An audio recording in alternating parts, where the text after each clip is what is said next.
اپنے نبی کی سنت، اپنے نبی کی شریعت محبوب ہوتی ہے، پیاری ہوتی ہے۔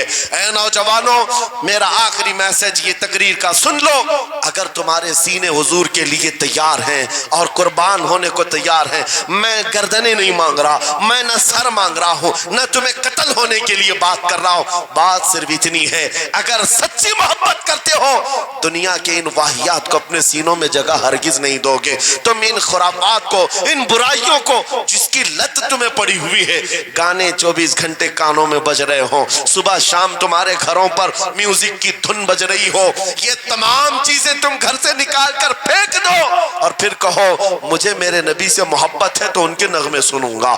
دنیا اپنے فینس کے کرتوت اور ان کے ڈائلاگز یاد کرتی ہے، میں تم سے پوچھتا ہوں اگر نبی سے محبت ہے، حضور کی کتنی باتیں تمہاری زبان پر ہیں؟ حضور کی کتنی حدیثیں تمہیں یاد ہیں؟ حضور پاک کے کتنے فرمان تمہیں یاد ہیں؟ یاد رکھو جس کو محبت ہوتی ہے اس کی ہر چیز سے محبت ہوتی ہے، اس کی ہر چیز سے محبت ہوتی ہے۔ تم کہتے ہو جان بھی دے دیں گے حضور کے لیے، چہرہ کہاں ہے تمہارا؟ حضور پاک سے محبت ہے تو پھر لباس کہاں چلا گیا؟ تم کو پہچاننا آج مشکل ہو گیا، ادھر کا ہے کہ ادھر کا ہے، اور تم کہتے ہو ہم جان بھی دے دیں گے۔ عملی میدان میں تمہیں اتر کر کے یہ ثابت کرنا ہوگا، دنیا اگر ننگے رہنے پر فخر کرتی ہے تو میں نبی کی سنتوں پر فخر کروں گا۔ سچ بات کہہ رہا ہوں یا نہیں؟ دنیا آج ننگی رہ کر فخر کر رہی ہے، فیشن کہہ رہی ہے، ارے ان کو چوٹی رکھنے میں شرم نہیں آتی، ہمیں داڑھی رکھنے میں کیوں شرم آئے؟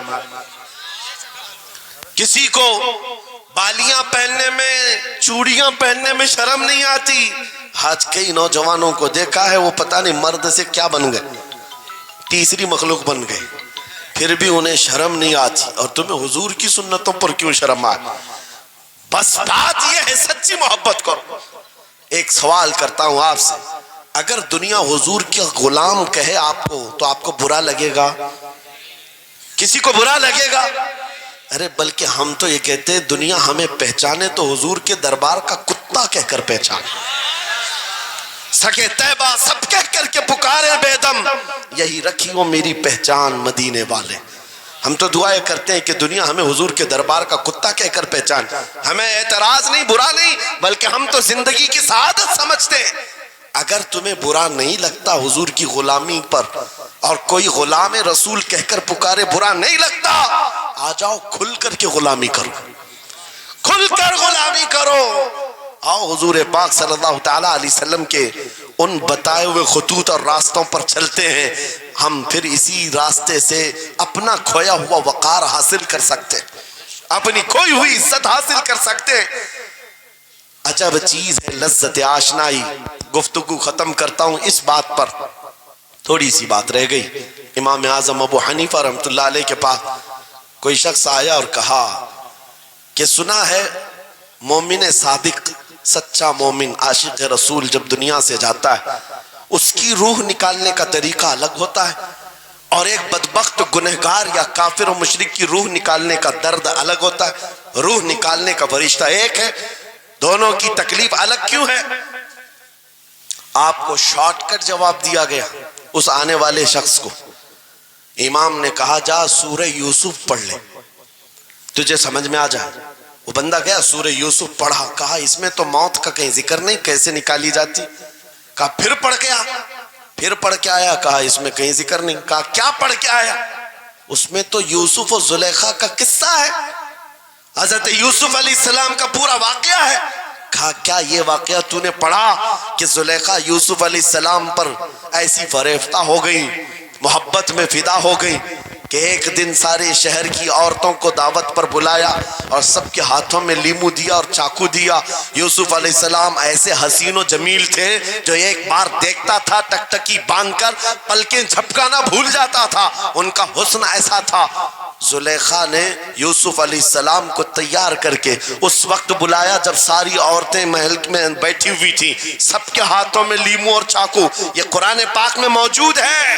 یوسف علیہ السلام کو ہال میں بلایا گیا، عورتیں جیسے دیکھنے لگی، زلیخا نے کہا یہ لیمو کاٹ دو، عورتوں کے ہاتھوں سے لیمو گر گیا، چاقو سے چاروں انگلیاں کٹ گئی، انگلیاں کٹ گئی۔ عورتوں کو احساس ہی نہیں ہوا. عورت تو چھوٹے سے زخم پر چیختی ہے اور چھٹپٹاتی ہے. ارے 4 انگلیاں کٹ جائیں خاموش بیٹھنے والی ہے کوئی عورت؟ لیکن کیسے خاموش بیٹھی رہی؟ قرآن بھی کہتا ہے کہ انہوں نے اپنے انگلیوں کو کاٹ لیا. حسن یوسف پہ کٹی مصر میں انگشت زنا. عورتوں کی انگلیاں کٹ گئی. امام نے پوچھا کیا تو نے یہ واقعہ پڑھا قرآن میں؟ کہا یہ تو پڑھا ہے. کہا نادان ہم یہی تو بتانا چاہتے ہیں عورتوں کو درد کیوں نہیں ہوا. حسن یوسف دیکھنے میں مصروف تھی, یوسف کا حسن دیکھ رہی تھی. انگلیاں کٹ گئی پتہ نہیں چلا. اور ایک مومن صادق عاشق رسول جب دنیا سے جانے والا ہوتا ہے اس کی موت کا وقت آتا ہے, سرانے کے پاس محبوب خدا تاجدار مدینہ تشریف لاتے ہیں. عاشق صادق اپنے رسول کے جلوے دیکھنے میں مصروف ہوتا ہے, ادھر ملک الموت روح نکالتے ہیں. وہ جلوے دیکھنے میں ایسا موہ ہوتا ہے کب روح نکلی اسے خبر ہی نہیں ہوتی. تو کہا ہے اقبال نے تو عالم سے کرتی ہے بیگانہ دل کو, عجب چیز ہے لذت آشنائی.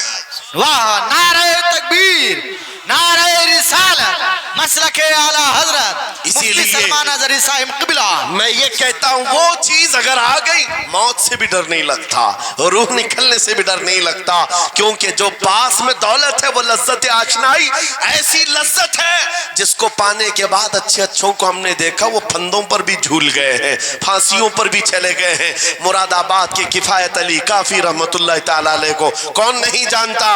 انگریزوں نے گرفتار کر کے 7 دن تک ان کے جسم پر گرم استری پھیرا تھا. جب چمڑی جل جاتی تھی نمک چھڑکا جاتا تھا, ان کے جسم کو جلا کر کے نمک چھڑک کر کے زخم دیے گیا.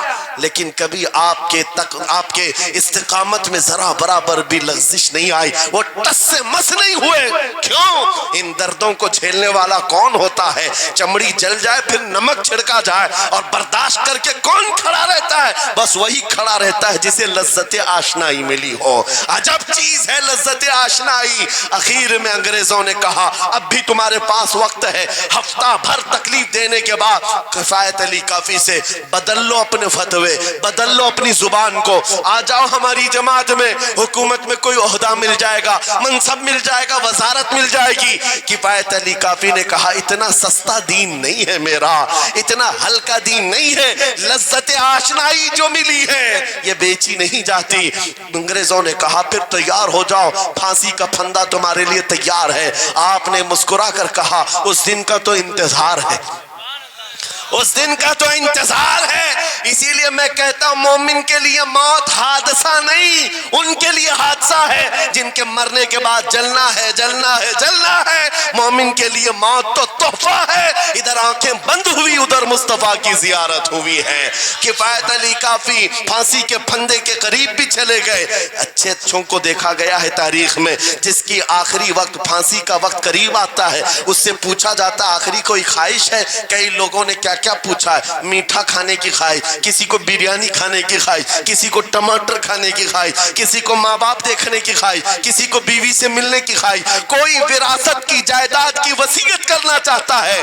کفایت علی کافی سے پوچھا گیا تمہاری آخری خواہش کیا ہے؟ پھانسی کا پھندا سامنے ہے. کفایت علی کافی کہتے ہیں جانے سے پہلے ایک بار مصطفیٰ کریم کی نعت پڑھنا چاہتا ہوں, اور پڑھ لیا کوئی گل باقی رہے گا نہ چمن رہ جائے گا, پر رسول اللہ کا دین حسن رہ جائے گا. سب فنا ہو جائیں گے کافی وہ لیکن حشر تک نام حضرت کا زبانوں پر چلن رہ جائے گا. پھانسی کے پھندے پر چڑھ گئے, کوئی تکلیف نہیں, کوئی درد نہیں, پیشانی پر کوئی شکن نہیں.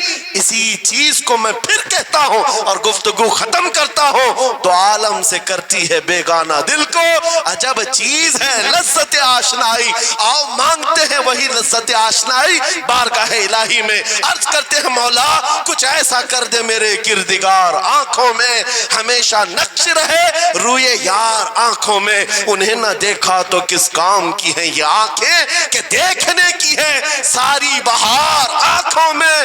اٹھو قوت عشق سے ہر پست کو بالا کر دو, دہر میں نام محمد سے اجالا کر دو. لبیک یا رسول اللہ, لبیک لبیک لبیک یا رسول اللہ, لبیک لبیک لبیک یا رسول اللہ, لبیک لبیک لبیک یا رسول اللہ, لبیک